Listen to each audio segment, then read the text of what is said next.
semuanya, Assalamualaikum warahmatullahi wabarakatuh. Berjumpa lagi bersama Ustazah Anita. Hari ini kita akan membahas tentang jaringan tumbuhan ya. So, let's get started. Tumbuhan memiliki struktur mikroskopis yang disebut jaringan. Jaringan adalah sekumpulan sel yang memiliki bentuk dan fungsi yang sama. Berdasarkan tipe struktur dan fungsi sel, jaringan pada tumbuhan diklasifikasikan ke dalam dua kelompok, yaitu jaringan meristematik atau embrional dan jaringan permanen atau jaringan dewasa. Jaringan meristem atau jaringan embrional. Jaringan meristem merupakan jaringan yang sel-selnya aktif melakukan pembelahan. Jadi, jaringan meristem ini berfungsi untuk pertumbuhan dari tumbuhan itu sendiri. Baik itu tumbuhnya bertambah tinggi atau bertambah besar batangnya ya, batang tumbuhan itu.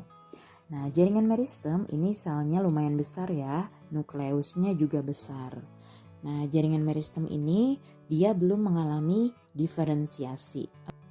Nah, jaringan meristem ini bisa ditemukan pada ujung akar. Kalian bisa lihat ya, ini adalah akar yang sedang bertumbuh. Nah, atau bisa juga ditemukan pada ujung batang. Jaringan permanen atau jaringan dewasa adalah jaringan yang sudah mengalami modifikasi. Maksud dari modifikasi adalah proses diferensiasi dan proses spesialisasi, di mana diferensiasi artinya adalah pembentukan struktur baru dan spesialisasi artinya adalah fungsi khusus. Jaringan epidermis. Jaringan epidermis atau jaringan pelindung ini merupakan jaringan yang terletak paling luar dan menutupi permukaan tubuh tumbuhan. Umumnya, jaringan epidermis terdiri atas satu lapis sel dan susunannya rapat tanpa ruang antar sel ya. Fungsi dari jaringan epidermis yaitu dia adalah untuk melindungi seluruh jaringan yang ada di bawahnya. Jaringan parenkim atau jaringan dasar. Dikatakan sebagai jaringan dasar karena jaringan ini hampir berada pada seluruh bagian tumbuhan. Bisa ditemukan di akar, di batang, di daun, dan juga pada bagian buahnya. Nah, jaringan parenkim ini sel penyusunnya itu renggang sehingga mempunyai banyak ruang antar sel. Dinding selnya itu tipis dan selnya memiliki vakuola yang besar untuk menyimpan cadangan makanan. Bisa dilihat pada video ini bahwa bentuk dari jaringan parenkim ini sel-selnya dia berbentuk segi banyak ya. Fungsi dari jaringan parenkim yaitu umumnya dia bisa menyimpan cadangan makanan. Selain itu, jaringan parenkim juga berfungsi sebagai tempat fotosintesis. Tepatnya pada gambar ini, di situ ada terdapat jaringan palisade yang berbentuk seperti tiang dan jaringan spon atau jaringan bunga karang yang bulat-bulat itu ya, itu adalah tempat fotosintesis.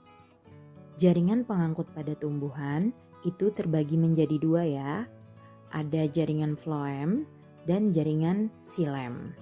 Nah, jaringan xilem itu dia terdiri dari trakeit, kemudian jaringan pembuluh, parenkim xilem, dan serat xilem. Fungsi dari jaringan xilem yaitu mengangkut air dan mineral dari akar ke daun untuk fotosintesis. Sementara floem terdiri dari sel tapis, sel pengiring, serat floem, dan parenkim floem. Floem berfungsi mengangkut dan mengedarkan zat-zat makanan hasil fotosintesis dari daun ke seluruh bagian tumbuhan.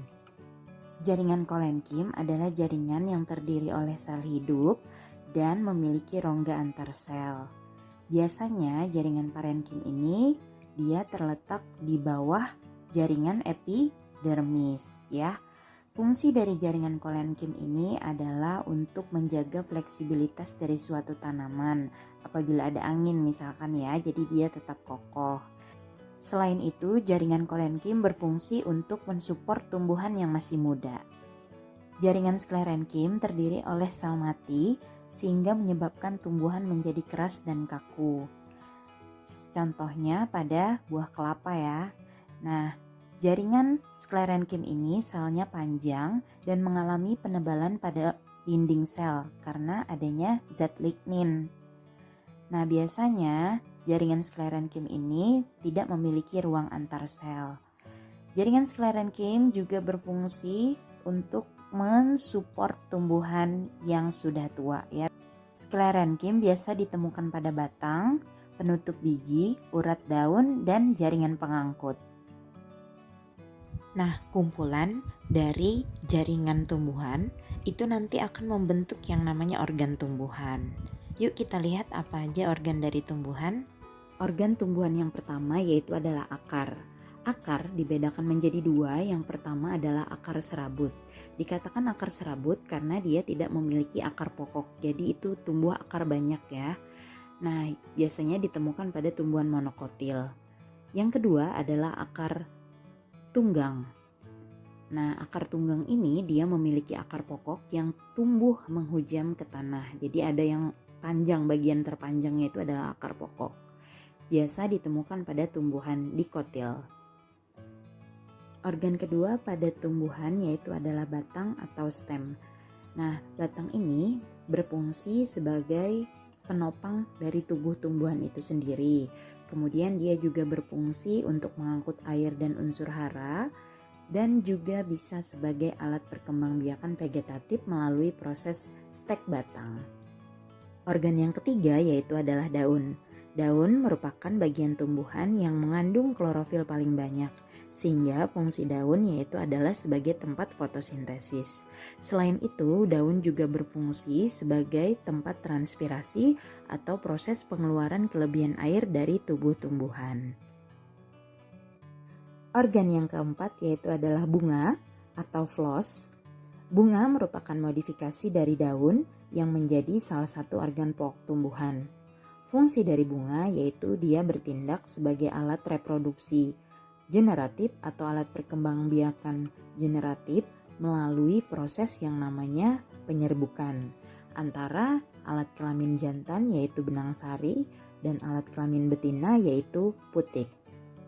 Organ yang kelima yaitu adalah buah.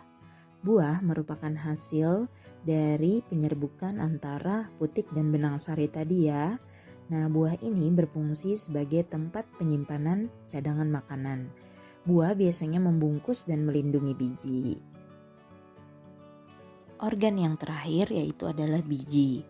Biji berfungsi sebagai alat perkembang biakan.